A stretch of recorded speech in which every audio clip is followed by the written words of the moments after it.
Buenos días, compañeros. Vamos a iniciar nuestra clase. Recuerdan que en la clase pasada estábamos hablando de lo que eran los contratos. Decíamos que todos los días nosotros celebramos lo que son contratos. Tengo un minuto para poder poner mi presentación. Bueno, entonces, de acuerdo a los contratos, veíamos que hay varios tipos de contratos, ¿no? Por lo que hace a los contratos, íbamos a encontrar, por ejemplo, decíamos, cuando nosotros nos subimos al transporte, ahí celebramos de forma indirecta lo que es un contrato de transporte, ¿no? Porque en ese momento nosotros pagamos, en el momento en que estamos pagando ya tenemos derechos, ¿no? Tenemos derechos y el chofer tiene obligaciones para con nosotros.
Ahí tengo. Pero no es Excel, es PowerPoint.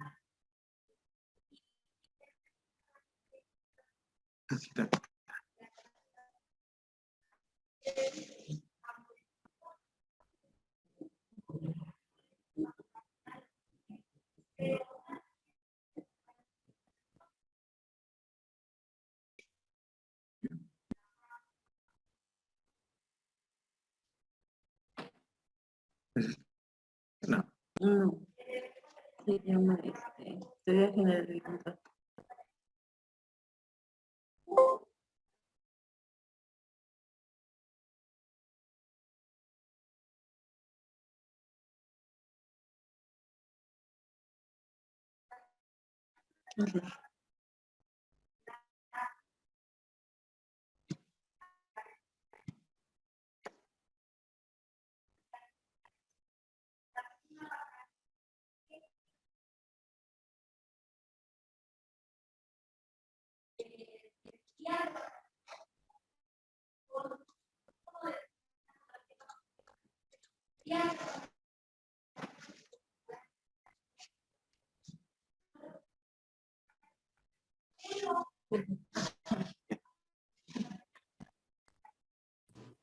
Recording in progress.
Buenos días, compañeros. Den un minuto, por favor. Voy a poner mi pantalla, mi presentación.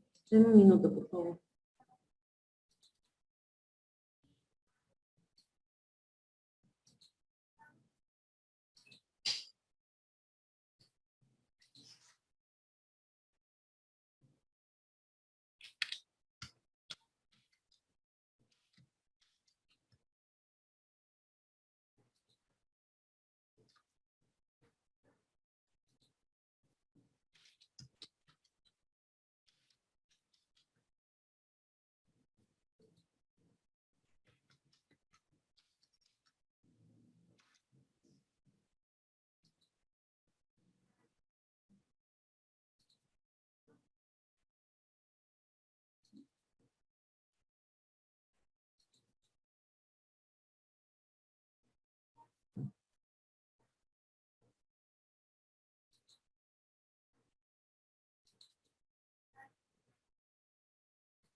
Sí.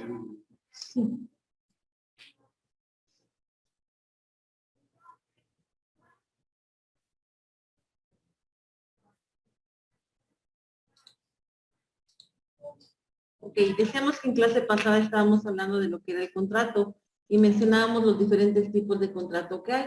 Y decíamos nosotros que, bueno, todos los días nosotros celebramos lo que es un contrato, ¿no? En cualquier momento de forma consciente o de forma inconsciente. Y comentábamos también nosotros, por lo que hace al contrato, decíamos que va a haber diferentes tipos de contrato. Bueno, ya vimos que lo que es ¿qué es un contrato? Decíamos nosotros que es un acuerdo de voluntades, ¿no? Vamos a tener que en un contrato van a existir dos personas.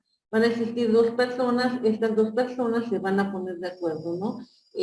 Tenemos que por lo que hace a la importancia de los contratos, vamos a tener que acá lo que va a regir un contrato va a ser el principio de autonomía de la voluntad. ¿Qué es lo que nos quiere decir este principio? Bueno, que aquí las partes se van a poner de acuerdo y lo que va a imperar en un contrato es el acuerdo de voluntades, ¿no?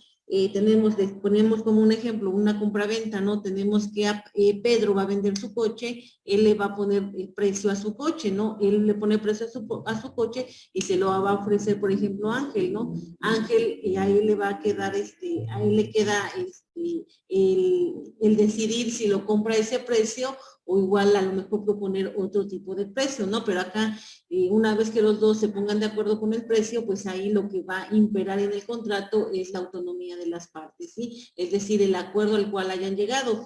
Pero bueno, si bien decíamos nosotros que el principio de la autonomía de las partes es lo que más importa en un contrato, tenemos que en este contrato también, si vemos que hay alguna desventaja para alguna de las partes, la autoridad tiene la obligación de regular esta situación, ¿no? Porque también poníamos como ejemplo, ¿no? A lo mejor voy a comprar un terreno, el terreno vale $1,000,000 y yo abusando de la necesidad del vendedor, le ofrezco $200,000 y como él tiene necesidad del dinero, pues termina aceptando ese dinero, ¿no? Bueno, pero después de esto, una vez que se dé cuenta la parte vendedora de que realmente hubo un abuso por parte del comprador, pues él puede acudir ante la autoridad correspondiente para que se regule lo que es el precio, ¿sí? Porque acá hay ahí existe un abuso por parte de la parte compradora, ¿no? Toda vez que aprovechándose de la necesidad del vendedor, pues le ofreció un precio muchísimo menor del valor del terreno, ¿sí? Bueno, entonces tenemos que, si bien es cierto que lo más importante en un contrato va a ser la autonomía de la voluntad de los contratantes, tenemos que esta autonomía va a estar regulada por la ley, ¿sí? Tiene que ser justa.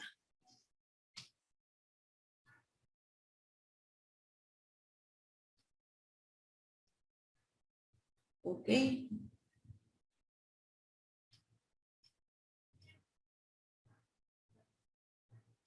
Pero también veíamos por lo que hace la clasificación de los contratos y poníamos ejemplos de cada uno de ellos, ¿no? Contrato de tracto sucesivo, decíamos que es aquel contrato que produce sus efectos a través del tiempo. Un ejemplo de estaríamos hablando de lo que son las compraventas a crédito, ¿no? Las compraventas en abonos, ¿no? Voy a comprar un terreno en abonos, bueno, pues acá estamos hablando de un contrato de tracto sucesivo, ¿no?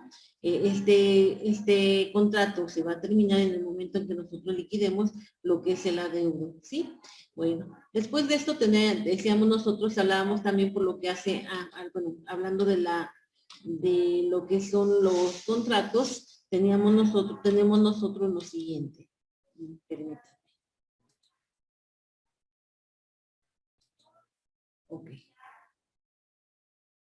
Contrato accesorio, contrato principal cuando existe por sí mismo, es decir, tiene existencia propia, no depende de ningún otro. Acá un tipo de contrato principal sería el contrato de compraventa, ¿no? Voy a la tienda, compro mi Coca-Cola, en el momento que yo pago, ahí estamos celebrando nuestro contrato, ¿no? Pago la coca, me entregan mi Coca-Cola, ahí ya fue un contrato de compraventa, fue un contrato principal, no se necesitó otro contrato para que pudiera existir este contrato de compraventa, ¿sí? Cosa que no pasa con el contrato accesorio. Acá nos dice contrato accesorio cuando no tiene existencia propia, es decir, aquel que depende de otro y por lo tanto corre la misma suerte del principal. Un ejemplo de este contrato accesorio podríamos hablar de lo que es el contrato de hipoteca. ¿Cómo es el contrato de hipoteca? Bueno, un ejemplo podríamos poner lo que son las casas que compramos, ya sea a través de Infonavit o a través de Foviste. Ahí, ¿qué es lo que pasa? El Foviste o el Infonavit nos dan un préstamo, ¿no? Nos dan un préstamo de dinero y como nos están, bueno, acá, ¿cuál sería el contrato principal? El contrato principal sería el dinero que nos están prestando, ¿no? Este contrato, a través del cual nos están dando el dinero. Ese sería el contrato principal y el contrato accesorio va a ser el contrato de hipoteca. A través del contrato de hipoteca, lo que es Foviste e Infonavit, ellos se aseguran de que nosotros vamos a cubrir el adeudo que debemos, ¿sí? Hasta ahí estamos bien, compañeros. Ese sería un contrato accesorio. Por eso nos dice que corre la misma suerte que el contrato principal. Otro contrato que también podríamos mencionar como contrato accesorio sería lo que es el contrato de subarrendamiento. ¿En qué consiste este contrato? Bueno, acá tenemos, para que exista el contrato de subarrendamiento, primero necesitamos que exista el contrato de arrendamiento, ¿verdad? ¿Qué es el contrato de arrendamiento? Pues es aquel contrato en el cual una persona que es propietario de un inmueble y va a dar en renta ese inmueble, va a dar la posesión de ese inmueble y a cambio de dar la posesión se le va a entregar una cantidad determinada de dinero, ¿no? Que es lo que se conoce como renta. Acá, bueno, podríamos poner como ejemplo, acá tenemos a Valeria. Valeria va a rentar una casa, ¿no? Va a rentar una casa, esta casa tiene, Valeria nada más, ella es solita, ¿no? Ella es soltera, ella va a rentar esta casa tiene 5 habitaciones. Ella nada más va a ocupar una habitación. En el momento en que celebra este contrato de arrendamiento, que está celebrando Valeria, el dueño del inmueble es Marco, vamos a tener que entonces Marco le va a ceder la posesión del inmueble, ¿no? A Valeria va a poder usar el inmueble, va a poderlo disfrutar, pero va a poderlo usar, va a poderlo disfrutar nada más, ¿no? Ella no lo puede vender porque no le están cediendo la propiedad, nada más la pura posesión. Entonces, ¿qué va a pasar acá? Acá tenemos entonces, Marco le entrega lo que son las llaves del inmueble, celebran su contrato de arrendamiento y en este contrato de arrendamiento, Marco no hace ninguna mención a que no se puede subarrendar el inmueble, ¿no? Entonces, Valeria, como ve que tiene en la habitación 5 recámaras y ella nada más va a utilizar una, lo que va a hacer ella es que ella va a rentar las otras recámaras a sus compañeras de la universidad, ¿no? Va a rentar las otras 4 recámaras y ya con el pago de esa renta de esas recámaras, lo que va a hacer Valeria es que con esa cantidad, pues va a pagarle la renta a Marco, ¿sí? Entonces acá, para que pueda existir estos contratos de subarrendamiento que está celebrando Valeria, ella necesita en primer lugar tener el contrato principal.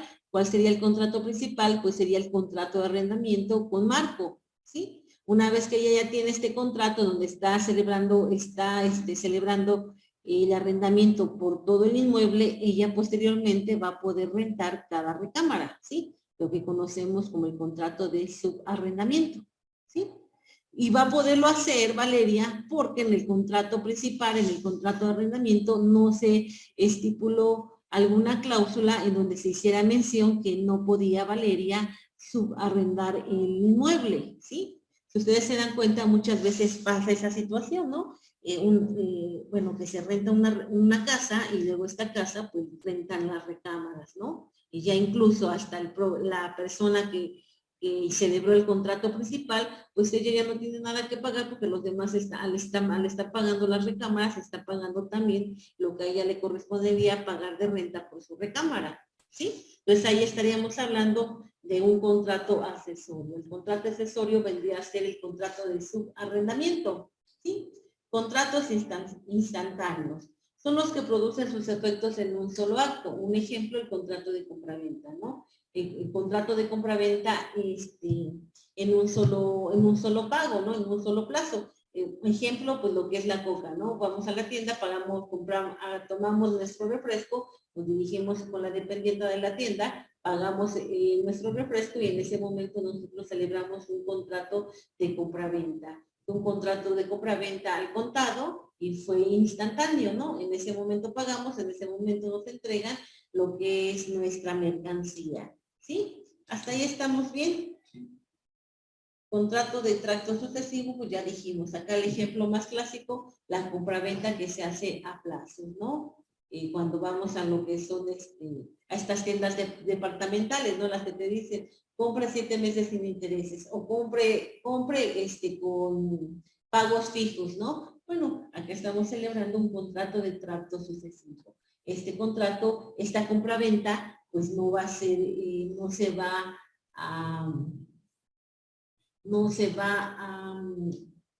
a terminar en ese mismo momento, sino que va a tener varios meses hasta que terminemos de pagar lo que es el último abono, ¿no? Después tenemos lo que es el contrato real. Dice, cuando no basta el consentimiento, sino que es necesaria la entrega de la cosa para su perfeccionamiento. Un ejemplo de un contrato real, pues igual sería un inmueble, ¿no? Compramos el inmueble, este inmueble lo estamos comprando y bueno, celebramos primero lo que es el contrato de compra-venta privado, ¿no? En este contrato de compra-venta, nosotros damos el apartado, ¿no? En la casa vale 1.200.000, estamos dando el apartado de 200,000 pesos, pero en el mismo contrato se está estableciendo que una vez que nosotros terminemos de cubrir toda la cantidad, se va a llevar a cabo lo que es la escritura correspondiente, ¿no? Entonces ahí tenemos, bueno, se va a llevar a cabo la escritura correspondiente y se va a entregar el inmueble, ¿no? Entonces ahí estamos hablando de un contrato real,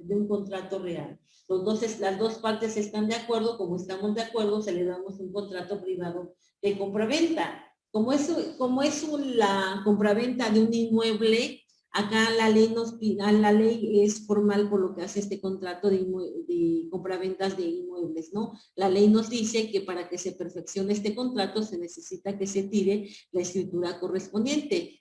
Es decir, vamos a tener que celebrar este contrato, este contrato de compraventa se va a celebrar ante notario para que el notario haga todas las gestiones correspondientes, ¿no?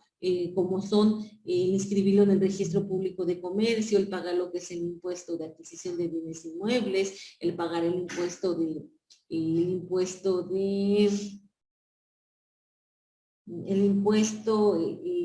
sobre la renta, y también acá lo que se va a hacer, lo que es el traslado de dominio, ¿no? Se tiene que ya tendría que aparecer con el nombre del nuevo propietario, ¿no? Aquí estaríamos hablando entonces de un contrato real, ¿sí? Una vez que yo pago, incluso es lo que pasa, ¿no? En muchas ocasiones uno da el adelanto, cuando ya vas a firmar la escritura, en ese momento tú pagas el total del inmueble, ¿no? Y en el momento que tú pagas el total del inmueble, pues ya en ese momento eso se queda sentado en lo que es la escritura pública y ya de ahí posteriormente te hacen la entrega del inmueble, ¿no? O ahí mismo te dicen, ¿no? Ahí mismo ante notario igual se menciona que se está entregando el faltante del dinero y también se está entregando lo que es el inmueble, ¿sí? Dice, contrato consensual en oposición al formal. Es cuando no se requiere para su validez que el consentimiento se manifieste por determinado medio, sino que por lo contrario se da entera libertad a las partes para que lo manifiesten como ellas lo deseen, de manera expresa o tácita, pero dentro de lo estipulado por la ley. De manera expresa es cuando yo te digo, ¿sabes qué? Me vendes tu mochila y tú me dices, sí, te la vendo. Ok, te doy el dinero y tú me entregas la mochila, ¿no? De forma tácita es cuando no existe ninguna manifestación, ¿no? De palabra podríamos decirlo, ¿no? ¿De qué forma se llevaría a cabo esta compra-venta? ¿Sabes qué? Yo te digo, me gusta tu mochila, véndemela, ¿no?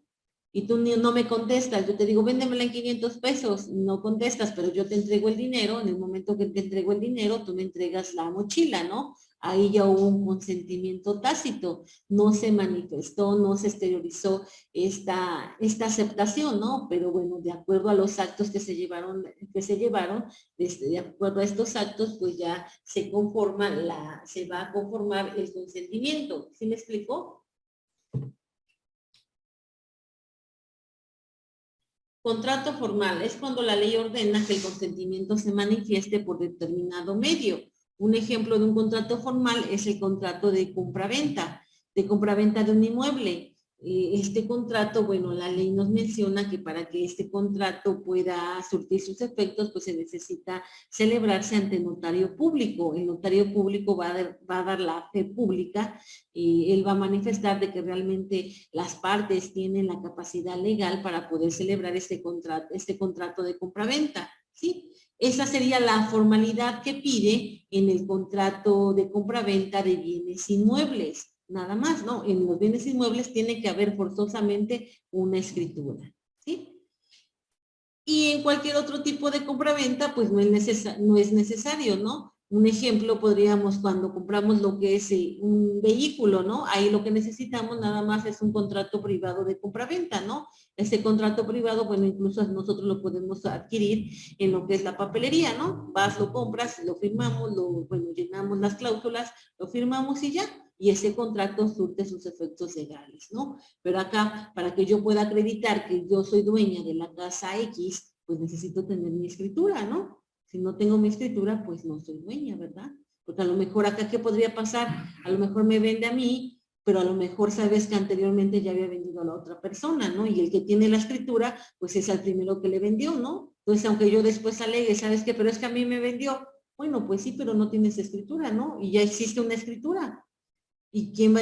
Bueno, acá entra ya lo que es el principio del derecho. El primero en tiempo es el primero en derecho, ¿no? Vamos a suponer, ven que en muchas ocasiones suele pasar, ¿no? Que hay una persona que es dueño de terrenos, empieza a fraccionar lo que es su terreno, que es un terreno muy amplio, lo empieza a fraccionar, lo empieza a vender en abonos, y resulta ser que después de esto ya hay dos dueños, ¿no? Pero nada más a uno le escritura a uno y posteriormente le escritura a otro, ¿no? Hay dos escrituras, bueno, ¿cuál va a ser la escritura que va a tener valor? Pues la primera escritura, ¿no? La segunda no va a tener valor. Acá, ¿qué es lo que va a tener que hacer la segunda persona? Pues reclamarle a la persona que le vendió, ¿no? En tal caso, a lo mejor se podría configurar hasta un fraude, ¿no? ¿Sí? Pero bueno, eso ya es otro punto, ¿no? Pero ahí ya estamos hablando de lo que es el contrato formal. ¿La formalidad cuál es? Pues que se tire una escritura pública, que el contrato se lleve a cabo ante un notario público, ¿sí?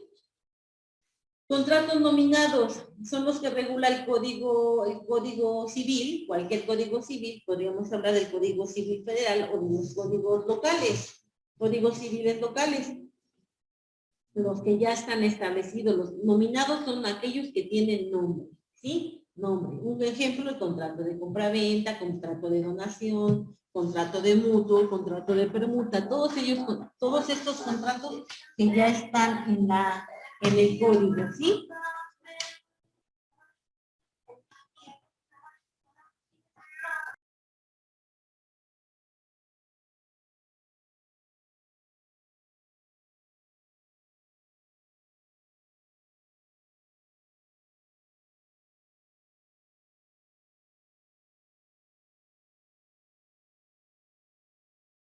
Después nos vamos, esos serían los contratos nominados, todos los que tienen nombre. Contratos innominados serían lo contrario, ¿no? Todos aquellos contratos que no tienen nombre. No tienen nombre, pero se pueden asimilar con alguno que ya está establecido en el Código Civil. En esa situación, entonces,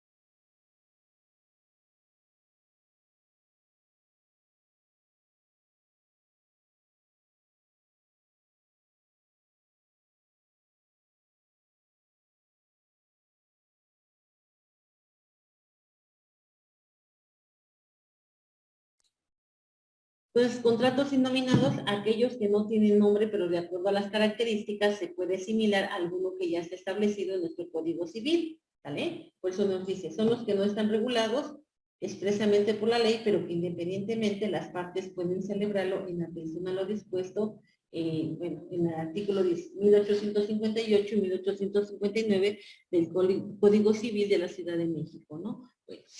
Bueno, acá entonces en los contratos innominados van a entrar todos aquellos que no están en nuestro Código Civil, pero cumple algunas formalidades o cumple con algunos de los requisitos que están en los otros contratos.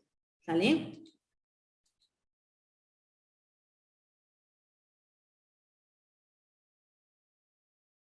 Dicen, las disposiciones legales sobre contratos será aplicable a todos los convenios y a los actos jurídicos en los que no se opongan a la naturaleza de estos o a disposiciones especiales de la ley sobre los mismos. Bueno, acá hacemos, es lo que estábamos comentando, ¿no? Acá serían los contratos innominados. ¿Sí? ¿Hasta ahí estamos bien? Ok. Después de esto vamos a hablar nosotros de lo que son la clasificación de los... bueno, siguiendo con la clasificación de los contratos, tenemos nosotros los contratos.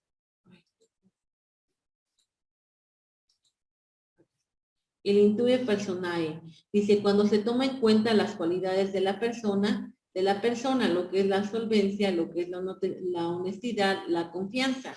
Acá, ¿cuál tipo de contrato podría entrar aquí? Dice, cuando se toma en cuenta las cualidades de la persona para su celebración. Nosotros vamos a celebrar un contrato, pero acá en este contrato vamos a tomar en cuenta las cualidades de la persona. ¿Cuál podría entrar acá, compañeros? Entonces, la mochila también. Estamos confiando en... No, porque... Ajá, sería un contrato instantáneo, ¿no? En ese momento se perfecciona. Yo entrego el dinero y tú me entregas la mochila.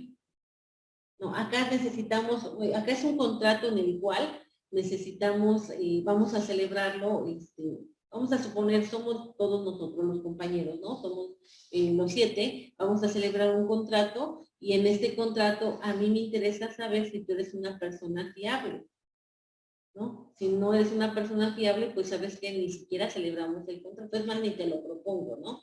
¿Qué contrato podría ser acá? ¿Cuál se les ocurre?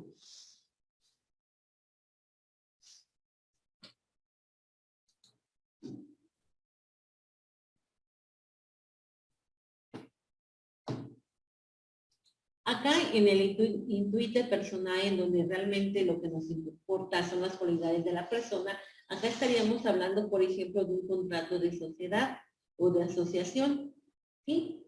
Para que nosotros nos vamos a suponer, nosotros vamos a crear una asociación civil y esta asociación civil pues va a formar una escuela, ¿no? Bueno, ¿qué es lo que vamos a hacer acá? Bueno, acá va a haber aportación de capital, ¿no? ¿Sí? Si yo voy a aportar capital o voy a aportar, sabes que a lo mejor voy a aportar herramientas, ¿no? Voy a aportar a lo mejor computadoras, voy a aportar banca. Bueno, acá, ¿qué es lo que yo necesito? Pues en este contrato, pues saber, en este contrato de sociedad o de asociación, necesito saber con quién me voy a involucrar, ¿no? Porque no con cualquiera lo vamos a celebrar, ¿no? Necesitamos saber si esta persona es una persona honesta, ¿no? Es una persona de confianza, si es una persona que tiene solvencia, ¿no? Para que entonces podamos celebrar este contrato de asociación o de sociedad. Porque si no cubriera estas cualidades, pues yo voy a perder, ¿no? En lugar de que me beneficie, me va a perjudicar. ¿O cómo ven ustedes? ¿Sí? Ese sería entonces ese tipo de contrato. En este tipo de contrato, en el intuito personae, también podríamos hablar acá, por ejemplo, de una sociedad mercantil. En la sociedad mercantil, pues también no nos vamos, si vamos a dedicarnos al comercio, vamos a crear una sociedad anónima, igual cada uno va a hacer una aportación. ¿Qué es lo que necesitamos? Pues saber con quién nos vamos a meter, ¿no? No vamos a celebrar un contrato con cualquier persona. ¿Sí? ¿Se me explicó? Contrato plurilateral. Acá dice, cuando intervienen más de 2 personas. Igual también acá podríamos hablar de un contrato de asociación o un contrato de sociedad.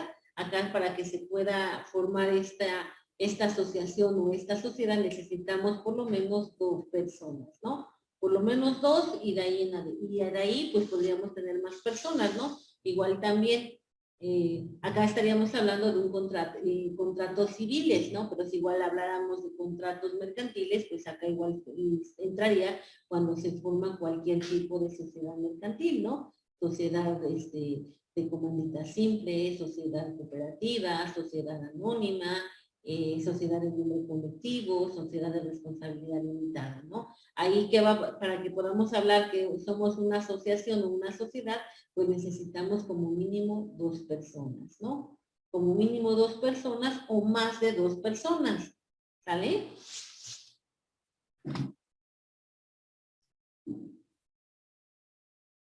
Ok, ahora vamos a hablar de, bueno, ya hablamos de cómo doctrinalmente clasifican los contratos civiles, ¿no? La doctrina, cómo clasifica nuestros contratos. Ahora vamos a ver cómo están clasificados en nuestro código civil. Decíamos nosotros, por lo que hace la clasificación de los contratos civiles, vamos a tener que la mayoría, en todos los códigos pues van a ser los mismos contratos, ¿sí? Nada más hay que ubicar, si estamos hablando acá de los contratos y los contratos civiles acá en el estado de Puebla, pues tenemos que checar la legislación perteneciente acá a Puebla, ¿no? Si hablamos a lo mejor los de Tlaxcala, pues hay que checar la legislación de allá. Todos estos contratos, ¿en dónde van a venir? Pues en el código civil respectivo, ¿sí?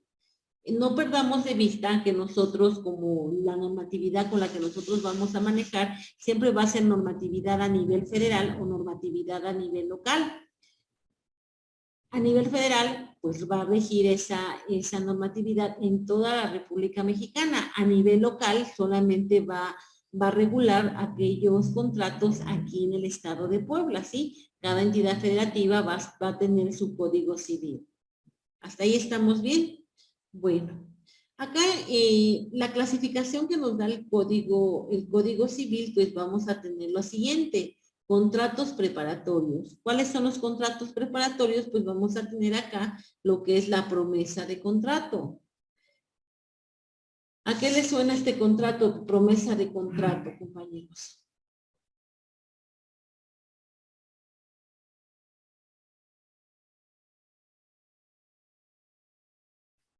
Bueno, promesa de contrato, como su nombre lo dice, ¿no? Acá nosotros, a través de este contrato de promesa, acá nosotros nos comprometemos a celebrar un contrato en determinado tiempo. Ejemplo, ¿sabes qué, compañero? Véndeme tu coche, ¿no? Sí, sí te lo vendo, pero ¿sabes qué? Ahorita todavía no tengo la factura. Lo estoy pagando, me falta pagar una mensualidad. Una vez que pague la mensualidad, pues ya te lo vendo, ¿no? Porque pues ahorita yo todavía no tengo la factura, ¿no? Me falta pagar una mensualidad, la pago, me dan la factura, me da la factura a la agencia y pues ya te lo puedo vender. Ok, pero ¿sabes qué? Yo quiero que me lo vendas. ¿Cómo le hacemos para poder ya comprometernos, ¿no? Pues ¿cómo? Pues a través de este contrato. Vamos a firmar un contrato de promesa en el cual se establece que tú en determinado tiempo me vas a vender tu vehículo, ¿sí? ¿Qué pasa si me vas a vender tu vehículo y ahí vamos a establecer en qué cantidad me lo vas a vender? ¿Sale? Ok, ¿qué pasa? Que vamos a suponer, me lo vas a vender en 2 meses, ¿no? Ya pasaron los 2 meses y ahora resulta que ya viene otro compañero y te ofrece una cantidad mayor. Y tú dices, bueno, sí, pues al final no lo he vendido, te lo vendo al compañero que me va a dar una cantidad mayor. Bueno, en esa situación, ¿qué va a pasar? Pues yo, toda vez que firmamos un contrato de promesa, de promesa de compraventa del vehículo, si tú no cumples con ese contrato, yo voy a poder acudir a una autoridad del orden civil a reclamar y hacer efectivo este contrato de promesa, ¿sí? Tú vas a tener que cumplirlo. Haces un adelanto. Bueno, Podríamos hablar, es que ahí podría ser de dos tipos, ¿no? Podría ser a lo mejor, sabes que en el contrato de promesa, ahí es, bueno, como el nombre lo dice, es una promesa de que vamos a celebrar un contrato en determinado tiempo, ¿sí? En determinado tiempo, ahí no me estás dando ningún adelanto. En el otro podría ser, sabes que un contrato de compraventa a plazos, ¿no? Sabes que te lo vendo en 50,000 pesos y me vas a ir dando abonos de tanto y vamos a firmar pagarés para poder comprometerlo, ¿no? Entonces ese sería entonces un contrato de compraventa, ¿no? A plazos. Pero a lo mejor estamos hablando, ¿no? A lo mejor sabes que sí vamos a firmar un contrato de promesa de compraventa. En este contrato yo te doy un adelanto, te voy a adelantar 10,000 pesos y en 2 meses vamos a celebrar ya el contrato definitivo de compraventa. Bueno, entonces ahí sí estaríamos ante la presencia de un contrato de promesa. ¿Sí me explico? Sí.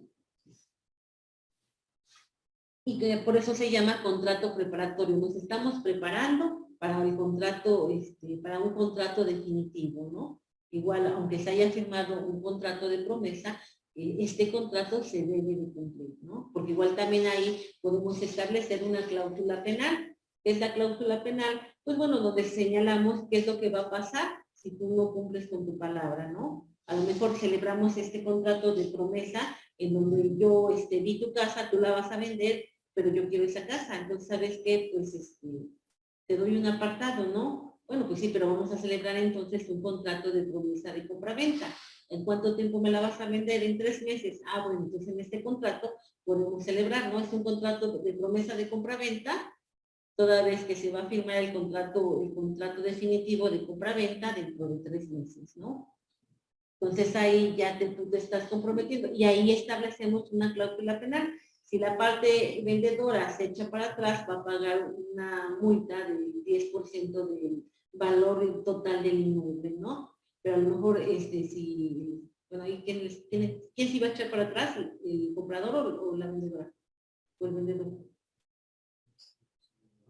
El vendedor, ok. Y si vamos a suponer que quien se echa para atrás es la compradora, pues de la cantidad que ella haya dado, se le va a hacer un descuento del 10%, del 15%, bueno, ya será cuestión de que las partes se pongan de acuerdo, ¿no?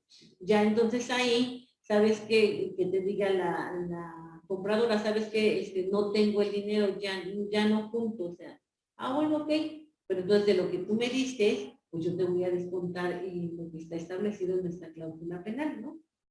Y si tú te echabas para atrás, esa era esta cantidad. En esos contratos hay que tener mucho cuidado, ¿no? Porque muchas veces, por ejemplo, cuando venden las casas de Infonavit o las casas de Fobiste, ven que primero se celebra un contrato, ¿no?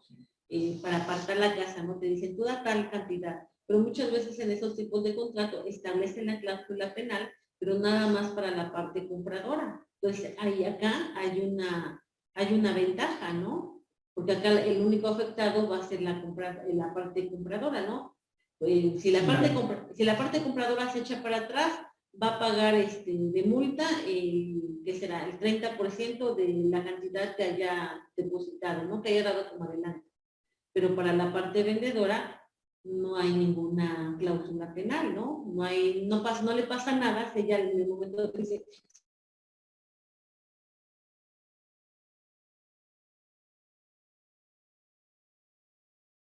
ahí hay que tener mucho cuidado de decirle, no, pues la cláusula debe de ser para ambas partes, no debe ser para una sola parte. Igual también ahí, bueno, de determinado momento regresamos al mismo punto que habíamos comentado, ¿no? Si hay algún abuso, pues nosotros podemos acudir ante la autoridad para que lo regule, ¿no? Claro que muchas veces, ¿qué pasa? La gente no acude, porque para esto pues hay que contratar un abogado, ¿no? O hay que ir a la Defensoría de Oficio, ¿no? Sí. Pero eso nos va a generar tiempo, dinero, el ir, el venir, y bueno, muchas veces la gente escucha, ¿no? Pero sí suele pasar eso con este tipo de empresas, ¿no? Contrato traslativo de dominio. Dentro de estos contratos traslativos de dominio vamos a tener de compra-venta, permuta, donación y mutuo. ¿A qué se refieren los contratos traslativos de dominio? Te voy a transferir el dominio he determinado bien, ¿no? Un ejemplo, un contrato de compraventa. Ahí yo ya que te estoy, un contrato de compra y venta del vehículo, yo te estoy transfiriendo el dominio, ¿no? O sea, te estoy transfiriendo la propiedad, te estoy transfiriendo todo, ¿no?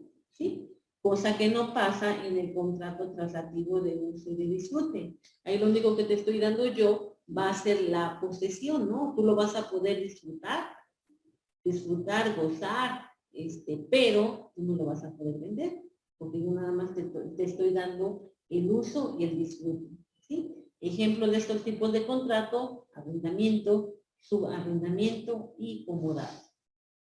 ¿Sí? ¿Ya vieron? Contrato de prestación de servicios.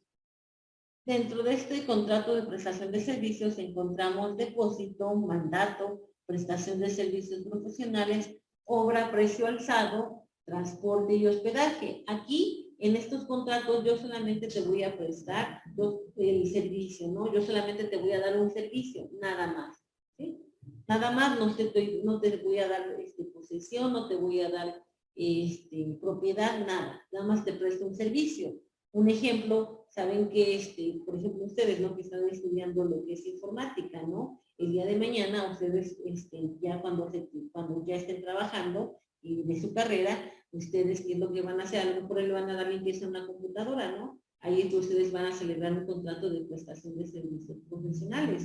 Yo te voy a arreglar 50 computadoras y como yo te las voy a arreglar, tú me vas a pagar tal cantidad, ¿sí? Ahí muchas veces se confunde el contrato de prestación de servicios profesionales con el contrato laboral. No, pero ahorita vamos a ver cuál es la diferencia. No es lo mismo, ¿no? Si hay una gran diferencia. Sí, entonces ahí nos queda un poquito más claro, ¿no? Contrato de realización de un fin común. Asociación, sociedad, parcería agrícola y de ganado.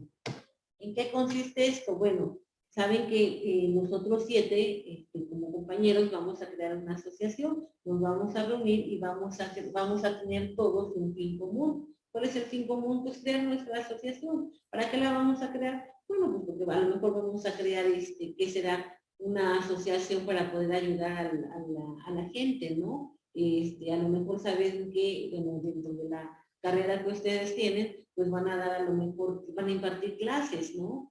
Van a ir a determinadas comunidades para que les puedan enseñar cómo manejar una computadora, ¿no? ¿Sí me explico? Bueno, acá entonces, todos vamos a crear una sociedad civil, ¿no? Asociación con una sociedad civil o una asociación civil. Si creamos una asociación civil, pues es sin fines de lucro, ¿no? No vamos a ganar nada. Si nosotros quisiéramos ganar algo, bueno, pues ahí entonces tendríamos que irnos a una sociedad mercantil. Toda vez que las sociedades mercantiles, ellas sí persiguen un fin de lucro. Ellas sí quieren obtener una ganancia, ¿sí? Ok, bueno, vamos a hablar rápido de cuáles son los elementos de existencia del contrato, para que podamos hablar rapidísimo en qué consiste cada uno de estos contratos. ¿Les parece? Bueno, por lo que hace a los elementos de existencia, tenemos que para que el contrato pueda existir, se requiere que haya un consentimiento. ¿En qué consiste el consentimiento? Bueno, tenemos que este consentimiento debe ser expreso o tácito. ¿Cuándo es expreso? Pues cuando se manifiesta verbalmente. ¿Te vendo este coche? Sí, está bien, sí lo quiero. Bueno, ahí ya hubo un consentimiento por ambas partes y los dos lo manifestaron. Consentimiento tácito es cuando no hay, vamos a suponer que no hay palabras, ¿no? Pero los actos lo presumen, ¿no? Era como decíamos hace un rato, ¿no? Yo compro una Coca-Cola, no le digo nada a la señora, simplemente le entrego el dinero, ella me acepta el dinero, tomo mi coca y me salgo, ¿no? Ahí hubo una compra-venta con un consentimiento tácito, no hubo palabras, ¿no? Ni palabras, ni señas, ni muecas, nada. Simplemente con la acción que se llevó a cabo, se con la acción que se llevó a cabo, se configuró el consentimiento, ¿no? Tú dices el dinero y ya te dio la coca, ¿no? Se puede aplicar en unas máquinas que depositas una moneda y que se convierte en eso. Ujú. Bueno, sí, hay quien con quien te estaría celebrando el contrato de compra-venta, pues en donde está la máquina, ¿no? Sí. Objeto que pueda ser materia de las obligaciones creadas por el contrato.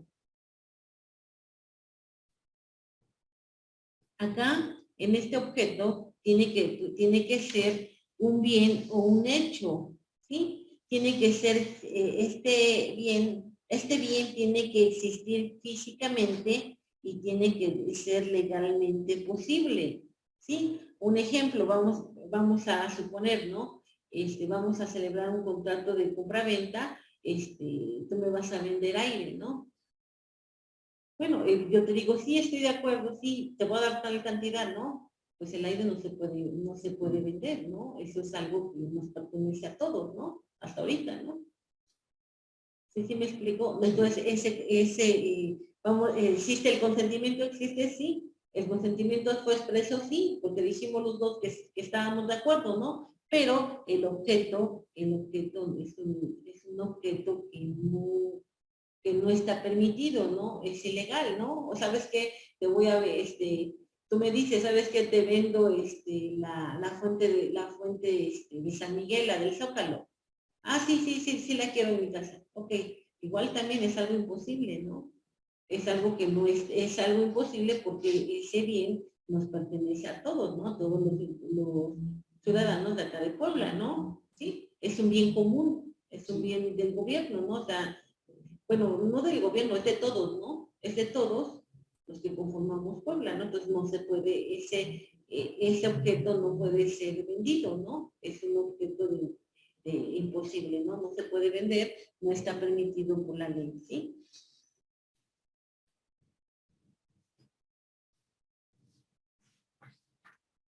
Solemnidad. Acá en las solemnidades, cuando la ley lo menciona, decíamos que el único acto solemne o el único contrato solemne con el que nosotros contamos es con el contrato de matrimonio, ¿sí? Decimos que es el matrimonio, es un contrato por el cual dos personas se unen para la ayuda mutua, ¿no? ¿Sí? Así es como ahora está definido lo que es el contrato de matrimonio. Anteriormente nos decía que el contrato de matrimonio es aquel contrato en el cual un hombre y una mujer se unen para perpetuar la especie para la ayuda mutua, ¿no? Pero ahora, pues, ahora como ya existe, bueno, te preguntas a las personas del mismo sexo o de diferente sexo, pues ya entonces lo dejaron abierto, ¿no? Y bueno, igual también, pues si hablamos de un matrimonio de dos personas del mismo sexo, pues todos sabemos que ellos no van a poder procrear, ¿no? Entonces por eso también se quita esa opción, ¿no? Nada más ahora es aquel contrato por el cual se unen dos personas para la ayuda mutua, ¿no? ¿Sí? ¿Ok? También acá, bueno, decíamos, en el contrato de matrimonio, para que este contrato se pueda considerar que es válido, pues se necesita celebrar ante la presencia de un juez civil, un juez del registro civil de las personas, ¿sí? Y este juez tiene que decir determinadas palabras que están contempladas en bueno, en el código respectivo, ¿no? Y también, bueno, una vez que se celebra este acto, pues este acto pues se va a girar, se va a tener que emitir un acta de matrimonio, este acta de matrimonio, se va a enviar a la dirección del registro civil de las personas, en donde donde va a estar asentada en un libro de tal año, etcétera, ¿no? Bueno, acá hay determinada solemnidad, ¿sí? El juez tiene que decir determinadas palabras para que este matrimonio pues sea válido, ¿sí? Decíamos acá, ¿no? Ven que ahora hay muchos rituales, ¿no? Por los cuales se casan, bueno, los artistas, ¿no? Que fue un chamán y los casó, bueno, pues esos matrimonios no son válidos, ¿no? El único matrimonio válido es el que está señalado en nuestra legislación, que cuál sería, pues el matrimonio civil, ¿no? Igual también mucha gente que pasa, ¿no? Está casado, el señor está casado por la iglesia con una señora y después se casa por el civil con otra señora, ¿no? Pero acá legalmente, ¿quién es la esposa? Es aquella que esté casada por lo civil, ¿no? El religioso no cuenta para la ley, ¿no? ¿Sí?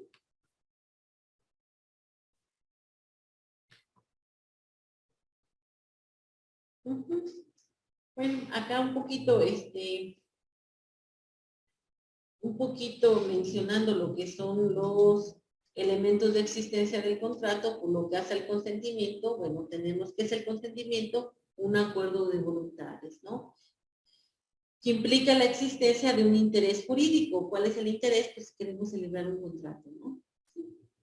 Ese es nuestro interés. En la fórmula nos dice, en la formación del consentimiento nos encontramos con dos elementos, una oferta o licitación. ¿Ok? Ese es el nombre que se le da a la oferta, o licitación. ¿Qué es esto? Pues una propuesta de celebrar un contrato. A la persona que hace la propuesta se llama oferente, proponente o licitante. Y la persona que da su conformidad se llama aceptación. Aquella que da el asentimiento o conformidad es el aceptante y está llevando a cabo una aceptación. ¿Sí? ¿Ok?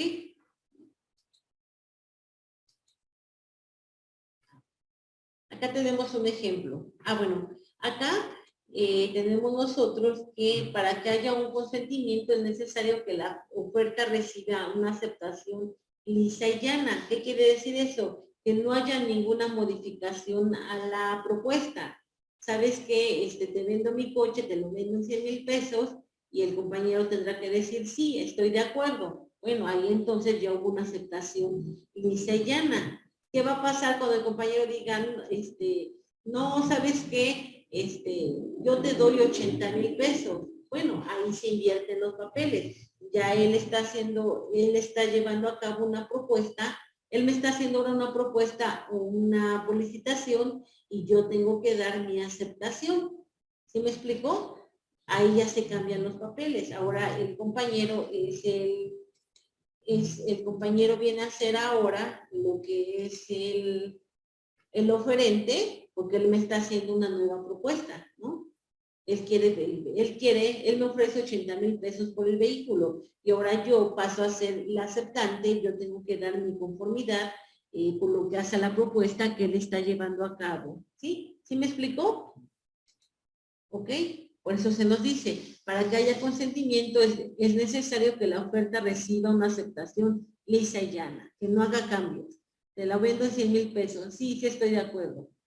Sí estoy de acuerdo. ¿Cómo lo hacemos? ¿Qué firmamos? ¿No? Bueno, ahí ya hubo consentimiento. ¿Sí?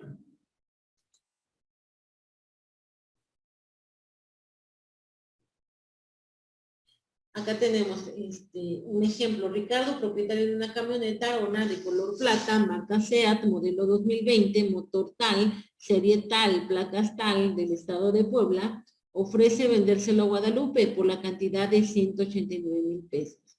Guadalupe acepta adquirirlo al precio indicado, manifestando sí, acepto, de acuerdo, trato hecho, conforme. Bueno, cualquiera de estas palabras puede utilizar, ¿no? Ya con ello estaríamos entonces ante la presencia de una aceptación lisa y llana. No le hizo ningún cambio, está de acuerdo. ¿Sí me explicó?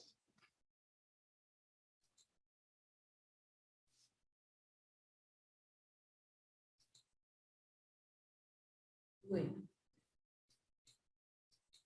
Ok. De ahí nos vamos a ir ahora.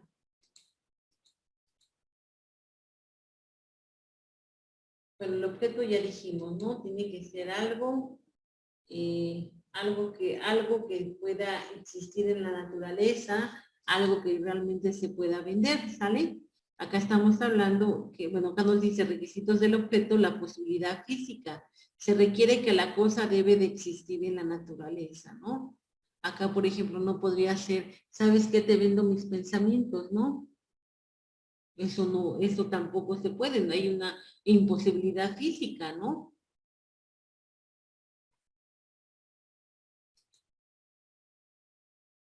Las cosas futuras pueden ser objeto de un contrato, ya que hay la posibilidad de que llegue a existir, no así los bienes que formarán una herencia. ¿Por qué será eso, compañeros?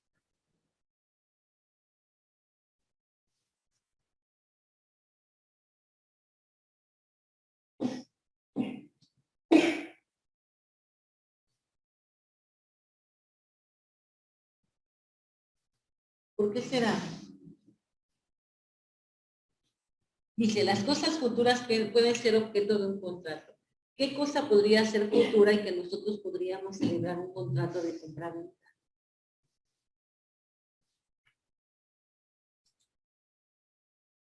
No es una cosa futura que me diga mi papá, ¿sabes qué? Te voy a heredar en la casa. Te voy a heredar la casa y vamos a suponer, el papá ya llevó a cabo el testamento y en el testamento yo aparezco como única heredera de la casa, ¿no? ¿Esa no sería una cosa futura?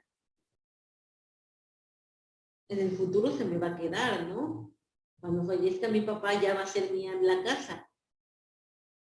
¿No es una cosa futura? Y si es futura,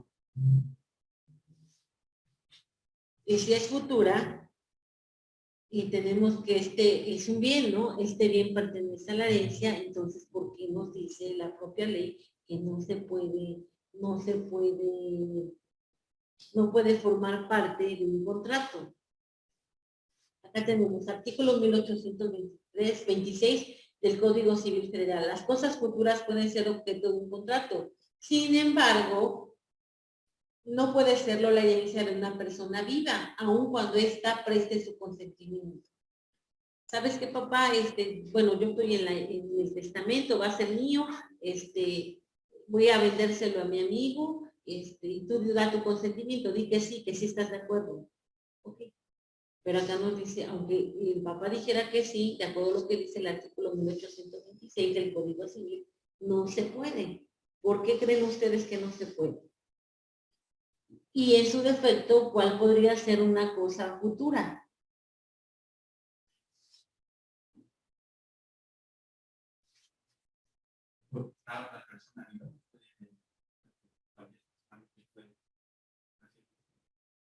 Ya cuando fallezca puede hacer uso. Ok, pero, ok. Sí, cuando fallezca ya va a poder hacer uso porque ya entonces ya falleció, ya entra lo que es el contrato ya entra acá lo que es el testamento y ya a través del testamento yo soy la única heredera, esa es mía, pues ya podría yo hacer lo que yo quisiera con esa propiedad porque es mía, ¿no? ¿Sí? Ok. Bueno, acá nos dice, las cosas futuras pueden ser objeto de un contrato. Una cosa futura, vamos a pensar que nosotros tenemos un terreno, y este terreno nosotros lo empezamos a sembrar, y después vamos a recibir lo que es la cosecha, ¿no? ¿Ok? Bueno, ese es un bien futuro, ¿no? Sabes que yo ya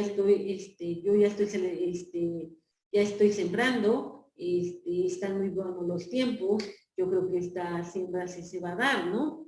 ¿Sí? Bueno, esa es una cosa futura. Sobre esa cosa futura sí podemos celebrar un contrato de compraventa. Pero sobre una herencia no. ¿Por qué? Porque, bueno, yo, Claudia, yo tengo 5 terrenos, ¿no? 5 terrenos y entre esos 5 terrenos yo voy a firmar lo que es mi testamento y en el testamento pongo, no quiero que se le quede a Panchito la casa A Domitila la casa B, a Perenganito la C y así sucesivamente, ¿no? Bueno, pero como son mis bienes, yo puedo cambiar mi testamento cuando a mí se me dé la gana. Entonces a lo mejor hoy se la di a Panchita, ¿no? Pero a lo mejor el día de mañana ya ni me llevo con Panchita o tuvimos un problema con Panchita, yo puedo cambiar mi testamento en cualquier momento. ¿Sí? Por eso es que se dice que los bienes que forman una herencia no pueden ser objeto de un contrato. ¿Sí? No, porque se puede cambiar. Y aparte, bueno, eso sería un punto. Y otro punto sería que también por cuestiones, morales, ¿no? También se ve muy mal que, bueno, ok, tú ya estás en mi testamento, yo te estoy dejando la casa, yo todavía no me muero, tú ya estás vendiendo, ¿no? Entonces, bueno, también por esa situación, la ley lo prohíbe, ¿sí? Y de todas formas, o sea, el hecho de que tú firmes un testamento no quiere decir que así va a quedar, ¿no? Yo lo puedo cambiar las veces que a mí se me dé la gana. O es más, yo hasta puedo, ya estando el testamento, yo puedo vender mi casa, ¿no? Decíamos que son 5 casas. Sabes que tengo una apuración, vendo 3 casas y me quedo con 2. Vendo las 4 y me quedo con una. Fallezco, una vez que ya muero, la persona que era el heredero universal de mis bienes, la persona que aparece en el testamento, ella quiere reclamar los 5 inmuebles. No, pues no puede reclamarlos porque esos 5 inmuebles, los otros 4 inmuebles, pues ya salieron de la herencia desde tiempo atrás, ¿no? Porque incluso se vendieron y se firmaron las escrituras correspondientes. ¿Sí me explicó? Pues por esas situaciones que estas cosas, bueno, por eso es que los bienes que forman parte de una herencia no van a poder ser objeto de un contrato. Posibilidad jurídica se refiere a que la cosa debe estar en el comercio. Tú no me puedes vender las estrellas, no me puedes vender la luna, aunque yo esté de acuerdo, porque eso es imposible. No están en el comercio, ¿no? Bueno, eso nos pertenece a todos, ¿no? ¿Sí me explicó?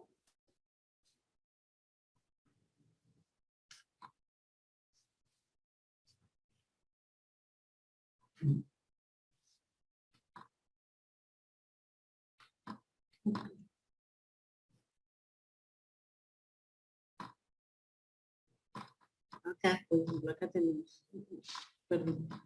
Acá nos dice, licitud de posibilidad jurídica. Se refiere a que no debe violar una norma que lo rige, por tanto constituye un obstáculo insuperable para su realización. Acá podría entrar lo que decíamos, ¿no? La fuente de San Miguel. Bueno, eso es imposible que te lo puedan vender porque eso es de todos, ¿no? ¿Sale? Entonces, ahí hay un obstáculo que está establecido en la ley y no se va a poder, no se va a poder hacer a un lado, ¿no? ¿Sí me explicó? Y después acá nos dice, tiene que haber licitud en el objeto que se está vendiendo. ¿Sabes qué? Vamos a suponer, ¿no? Celebramos un contrato de compra-venta, yo te voy a vender a mi hijo, ¿no?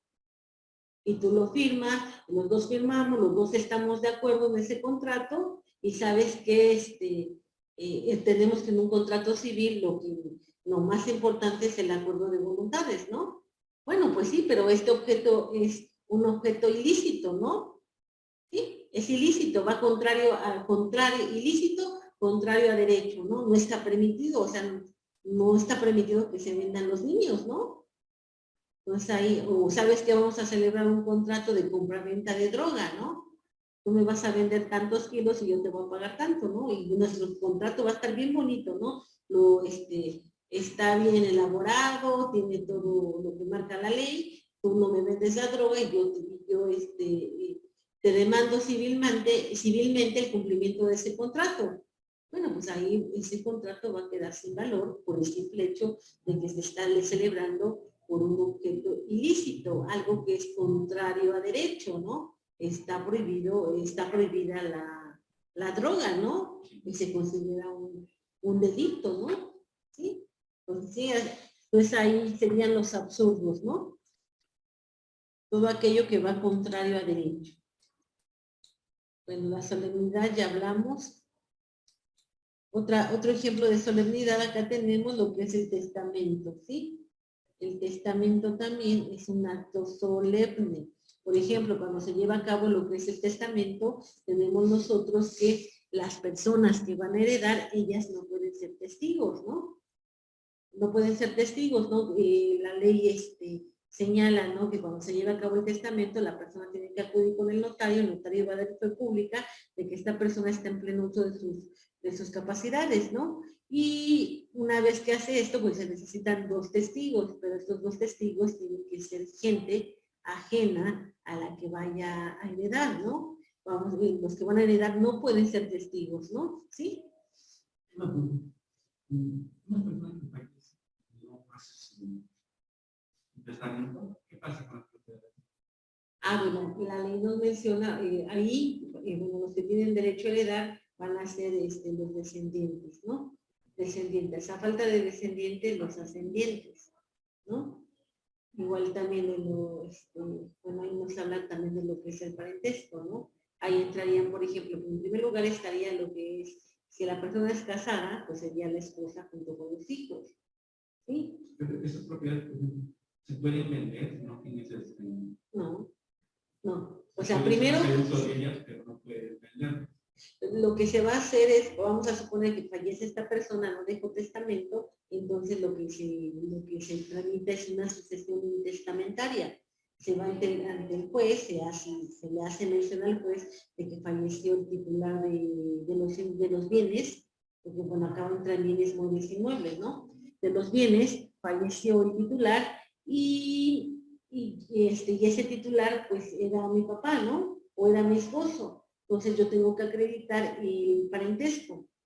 Y acá, bueno, y acá se le llama entroncamiento. Tengo que hacer el entroncamiento, es decir, tengo que acreditar que era mi papá o tengo que acreditar que era mi esposo. ¿Cómo lo acredito? Con el acta de matrimonio, si estamos hablando de la esposa, o con el acta de nacimiento, ¿no? De esa forma yo lo voy a acreditar y con eso yo voy a solicitar que se me nombre como presunto heredero, ¿no? Y ahí también, y después de esto, también la autoridad va a emitir un edicto que va a salir en el periódico, en un periódico de mayor circulación, en donde se va a hacer mención que esta persona falleció y se convoca a todo aquel que se crea con derecho para poder heredar. A lo mejor vamos a suponer esta persona tenía hijos por ahí regados, ¿no? Bueno, pues estos hijos van a poder comparecer, pero para esto tienen que acreditar que son hijos de esta persona. Es decir, que hubo el reconocimiento de esta persona para con los hijos, ¿sí? Porque también recordemos, ¿no? Que, por ejemplo, anteriormente quien iba a registrar no siempre eran los papás, ¿no? Por ejemplo, a veces iba el hermano, el primo, ¿no? El tío, la abuela, ¿no? Entonces ahí iba él, a lo mejor va con todos los documentos y ella dice, y el nombre del papá, pues es Panchito, pero Panchito nunca lo reconoció. Si no está la firma de Panchito, no hay reconocimiento. Si no hay reconocimiento, pues no puede reclamar su parte que le corresponde, a menos que haya presunción, ¿no? ¿Cómo podemos acreditar esta situación? Pues a lo mejor con las actas de matrimonio de estos hijos, ¿no? Estos hijos se casaron y ven que cuando uno se casa civilmente, hay un apartado en la que van los padres, ¿no? Se menciona quiénes son los padres de los contrayentes y firman los padres, ¿sí? Si están las firmas, bueno, ahí ya está existiendo como un reconocimiento de parte del papá hacia el hijo, ¿no?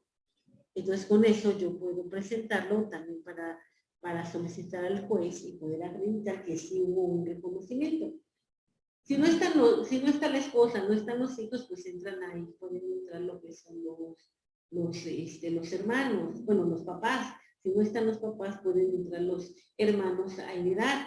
Si no están los hermanos, pueden entrar los sobrinos a heredar, ¿sí? Pero si no hay ninguna de estas personas, entonces quien se va a quedar con los bienes va a ser la universidad, la UAP y la asistencia pública del Estado de Puebla. Así es como pasa. Una vez que ya tú acreditas que si eres el hijo, se hace en el juzgado familiar, se hace la declaratoria de que tú eres uno de los herederos o es el heredero universal, ahí entonces tú ya puedes solicitar que ese expediente lo manden a la notaría para que se tire la escritura correspondiente. Ya se tiraría la escritura con tu nombre, ya tú serías el dueño y ahora sí, ya puedes vender. Pero antes no. Antes no puedes vender y ni tampoco puedes comprarle a alguien que no tenga la escritura a su nombre, ¿no? Porque a lo mejor sabes que acá tenemos que hacer un bien, ¿no? Un bien, este bien te lo está vendiendo el hijo, pero resulta que no es el único hijo, tiene otros 4 hermanos.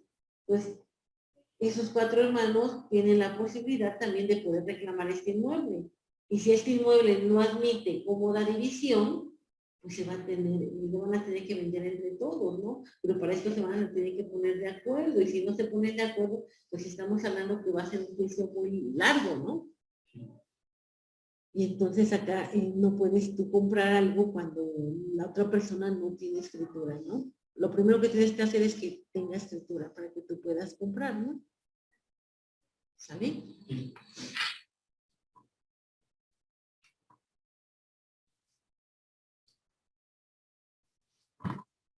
Ok, bueno. Vámonos. Bueno, esos serían los elementos, dijimos que eran los elementos de existencia, ¿no? Ahora vámonos con los elementos de validez. Bueno, elementos de existencia no perdamos de vista. Va a ser el consentimiento, va a ser que el objeto sea lícito y va a ser la solemnidad. Los elementos de validez van a ser la capacidad. ¿Quiénes son los que pueden celebrar un contrato? Pues aquella persona que es capaz. ¿Quiénes son los capaces? Pues aquellos que ya tienen la mayoría de 18 años, la mayoría de edad, los 18 años, y que no tienen ninguna enfermedad mental, ¿no? Sí, ellos son, al tener la capacidad legal, pues ellos ya pueden realizar actos jurídicos, ¿sí? Cosa que no pasa con una persona que esté enferma, ¿no? Que esté enferma de sus facultades mentales, ¿no? En esa situación, pues él va a tener que tener un tutor o un curador, ¿sale? Bueno, ahí nos vamos a seguir para que podamos hablar rápido. Bueno, vamos a hablar rápido de los tipos de contrato que menciono. ¿A qué se refiere cada uno? ¿Sale? Sé que lo teníamos acá, pero no.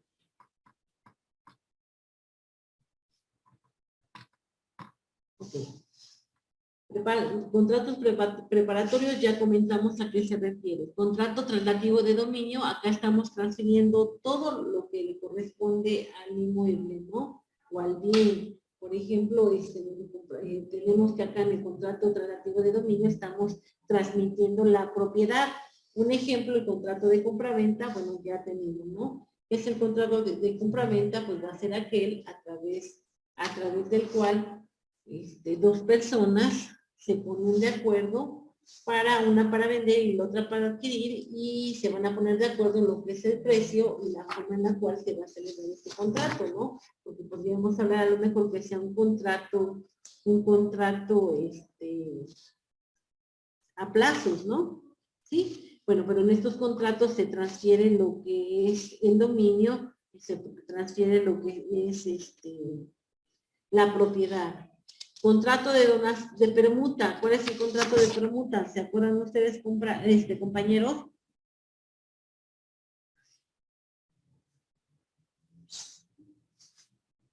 Contrato de permuta.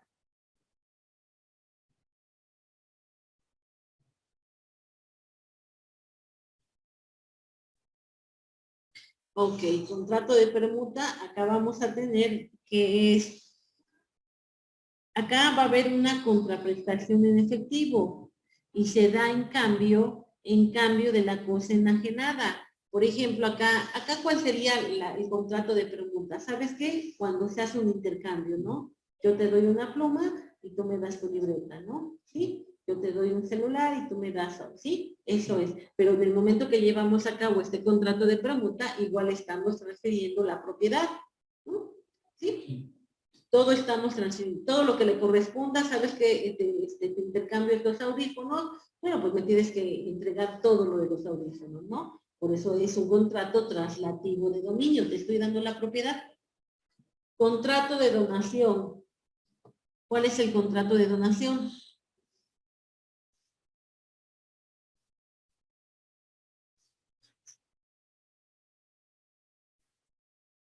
Igual también en el contrato de donación te estoy transmitiendo la propiedad, ¿no? ¿Sabes qué? Ajá. Bueno, hay algunos, por ejemplo, vamos a suponer, tú tienes tu casa y se la vas a donar a tus hijas, ¿no? Bueno, ahí se las vas a donar de forma gratuita, ¿no? No les vas a pedir nada a cambio. Pero a lo mejor tú sabes que tú le vas a donar la casa a tu hija mayor porque ya se comprometieron los dos en que tú le donabas la casa, pero ella a cambio te iba a cuidar. ¿no? Ok, eso también se establece en este contrato de donación, porque si ella no cumple con su parte, pues tú también te vas a poder retractar de esta donación. Sin embargo, cuando es pura, cuando no estás pidiendo nada, que se llamaría pura, en esa situación tú no te vas a poder echar para atrás. Contrato de mutuo.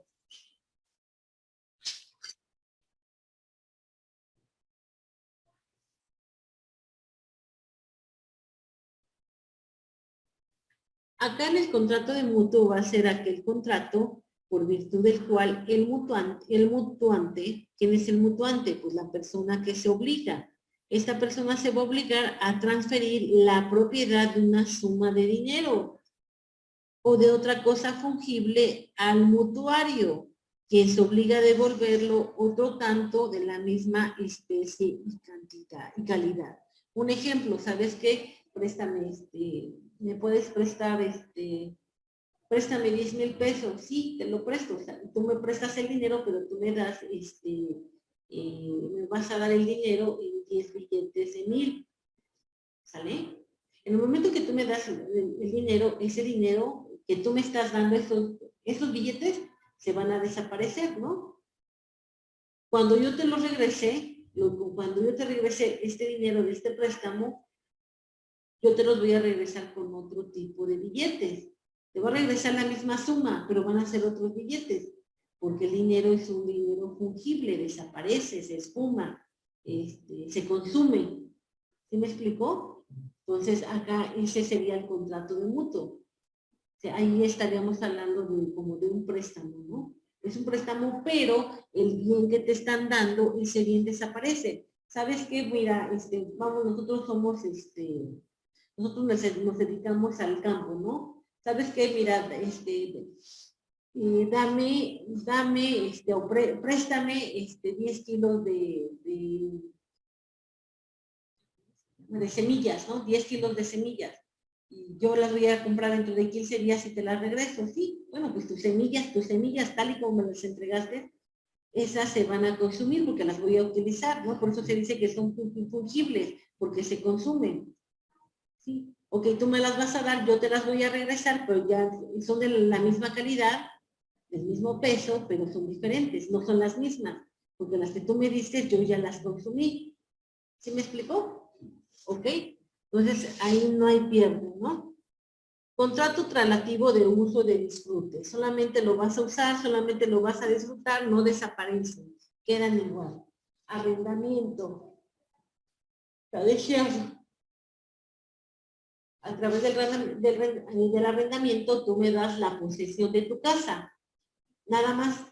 Yo te la tengo que entregar tal y como tú me la entregaste, ¿no? Y a cambio de que me des la posesión de tu casa, yo te voy a dar una cantidad. Esta cantidad ya está cierta, ya está determinada, porque cuando firmamos el contrato, tú señalaste cuánto querías de renta, y yo estuve de acuerdo. Subarrendamiento, pues era lo que poníamos el ejemplo hace un rato, ¿no? Comodato, ¿cuál sería el de comodato?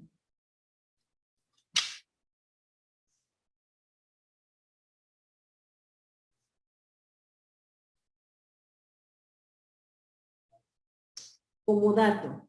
Comodato igual viene a ser como un tipo de préstamo, pero en este préstamo no va a haber, en este préstamo no son bienes fungibles. Bienes fungibles quiere decir que se consumen.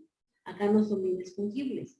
Es un préstamo, igual acá no va a haber, no se va a consumir este bien, y tenemos que acá también, va a ser un préstamo de uso. Y tenemos que acá, en este contrato, es un préstamo de uso, en este contrato de comodato vamos a tener que acá este contrato va a ser de forma gratuita. Un ejemplo, ¿sabes qué? Hoy mi coche no circula en la Ciudad de México, préstame tu coche. Sí, sí te lo presto. Ok, tú me lo estás prestando, ahí estamos celebrando un contrato de comodato. Porque hice un préstamo, yo no te voy a pagar, ¿verdad? Y el bien que tú me lo prestas, yo tengo la obligación de devolverte el coche tal y como tú me lo estás entregando. ¿Va a tener su desgaste el coche? Claro que va a tener su desgaste, ¿no? Las llantas, va a tener un mayor kilometraje, ¿no? Pero nada más, ese va a ser tu desgaste natural, ¿no? Por así decirlo. ¿sí? Pero tú me lo estás dando de forma gratuita, ¿sí? Contrato de prestación de servicios profesionales, bueno, acá tenemos el de depósito, sabes que tú tienes varias bodegas, ¿no? Y yo necesito ir a varias bodegas, yo necesito que me rentes una bodega porque me voy a cambiar de casa y ahí voy a dejar mis cosas, ¿no? Ok, bueno, entonces, celebramos el contrato, tú me vas como yo voy a utilizar tu bodega, tú me vas a cobrar una cantidad, ¿no?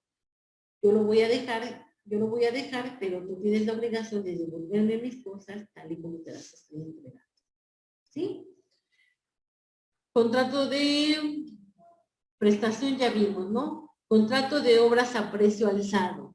Sabes que tú eres un arquitecto y yo quiero hacer una remodelación a mi casa. Acá entonces, quiero hacerle una remodelación, pero yo no quiero comprar el material, yo no quiero ir a ver nada. Tú nada más dime cuánto me sale y ya yo te doy el dinero. Pues ya te dice el arquitecto, sabes que la casa te sale en tantos, ¿no? Ah, ok, le doy el dinero. Ahí estamos hablando entonces de un contrato, de prestación de servicio y una obra a precio alzado, ¿sí? En eso consiste. En las obras a precio alzado, sabes que se va a llevar a cabo alguna construcción, alguna mejoría de tu casa, pero tú eres el que se va a encargar de todo, ¿no? ¿Sí? En eso consiste.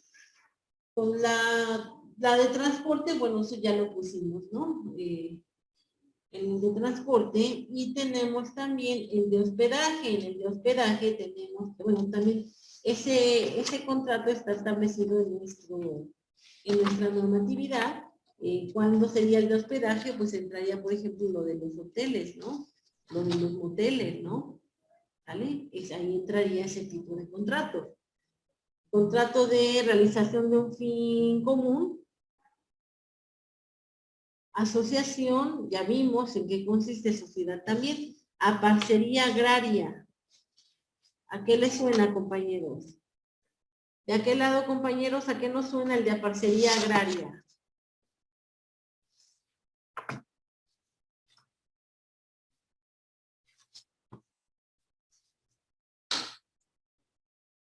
¿A qué nos suena? ¿Nada?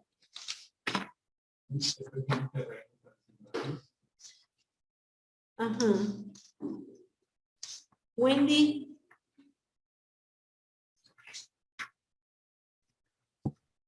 Cuando se supone que dan a prestar como que sus terrenos para que los trabajen. Ok, sí, son los que se llaman contratos agrícolas, ¿no? Y acá es un contrato de tipo asociativo, pero es limitado a la expropiación de la propiedad rústica, ¿no? Ven que a veces, ¿no? Sabes que tú me das tu terreno, yo lo siembro y de la cosecha nos vamos a la mitad, ¿no? Bueno, ahí estaríamos hablando de un contrato de parcería.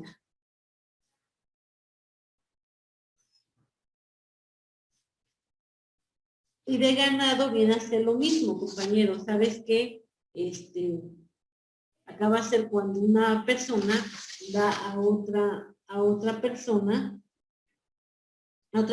determinado número de animales, esto con la finalidad de que los cuide, los alimente y posteriormente se van a repartir lo que son los frutos en la proporción que convengan. Saben que yo tengo un chivo, yo no lo puedo cuidar, se lo doy al compañero, él lo va a cuidar, lo va a alimentar, le va a dar todo lo que necesite el animal, y cuando ya el animal esté grande, pues nos vamos a dividir, ¿no?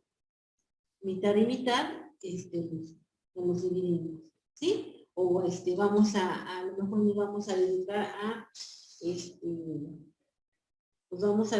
a la engorda de cochinos, ¿no? Yo pongo los cochinos y tú los cuidas, ¿no? Pero cuando los vendamos, pues los dividimos, ¿no? ¿Sí? Ese sería el de ganado. Contrato aleatorio, juego y apuesta, renta vitalicia y compra de esperanza. Aleatorios, compra de esperanza, cuando yo compro la cosecha, pero igual ahí me estoy aventando un volado, ¿no? Porque puede ser que la cosecha se dé o puede ser que la cosecha no se dé. ¿sí? Si se da, bueno, pues ya la hice, ¿no? Porque a lo mejor yo la compré a un precio más bajo. Pero si no se da, pues entonces ahí yo ya perdí, ¿no? Pero acá en los contratos de aleatorio puede que se den, puede que no se dan, ¿no? De los de juegos y apuestas, ¿sabes que compro el billete de la lotería? Pues puede que se dé, puede que gane y puede que no gane, ¿no? Contratos de garantía, fianza, prenda, hipoteca, ya dijimos, en la hipoteca, ¿no? La hipoteca, por ejemplo, en una casa queda para asegurar que yo voy a pagar el préstamo que me hizo Infonavit. El de prenda, ¿sabes qué? Yo voy a estas tiendas, a Prendamex, ¿no? A estas casas de empeño. ¿Sabes qué? Préstame 100,000 pesos, préstame 10,000 pesos y te dejo estas cadenas de oro, ¿no? Bueno, se quedan en prenda, ¿no? En prenda, para una vez que yo pague, me las van a devolver. Si no pago, se les va a quedar la tienda y ya tiene la facultad de venderlas para poder recuperar el dinero que a mí me prestó o el dinero que a mí me dio, ¿no? Fianza. En de fianza, sabes que resulta ser que yo tuvimos un choque, yo estoy privado de mi libertad, entonces para que yo pueda gozar de mi libertad yo tengo que dar una fianza. Esta fianza es para que se puedan cubrir los gastos que yo ocasioné por el choque a la otra persona, a la víctima. ¿Sí? Bueno, pues igual acabo de tener que ir con una fianzadora para que ella me pueda dar esta fianza, ¿sí? Y la otra persona va a quedar por mí y si va a quedar por mí, si yo no cumplo con lo que está establecido, bueno, pues ella va a tener que cumplir con esa situación, ¿sí? ¿Sí me explicó? Contratos que previenen o resuelven controversia. Acá en este tipo de contratos tenemos lo que es la transacción. ¿En qué consiste esta transacción? Bueno, vamos a tener nosotros que en estos contratos, en este contrato vamos a tener que va a ser a través del cual yo voy a dar por terminado lo que es una obligación, ¿sí? Ok, en eso consistiría lo que son los contratos. Nos quedamos hasta aquí, compañeros. Nos estamos escuchando en la siguiente. Nos quedamos hasta aquí. Tienen el examen ya en la plataforma, compañeros. Lo van a tener el día de hoy. Solamente se puede tiene un solo intento y lo tienen abierto hasta las 23:59. ¿Sí? El examen está basado en el cuestionario que ya tienen ustedes en la plataforma. Tienen una actividad para que se pueda, una actividad de la semana pasada para que se pueda tomar como participación, no, como tareas, ¿no? Como tareas. Y entonces, por favor, se les pido que la suban y nos estamos escuchando, ¿no? Cualquier duda que tengan de su calificación, la calificación estará el día lunes en la plataforma. Si tienen alguna duda, pues tienen mi teléfono, tienen mi correo para que lo aclaremos, ¿les parece? Sí, profe, gracias. Gracias, compañeros, que estén muy bien, cuídense, hasta luego.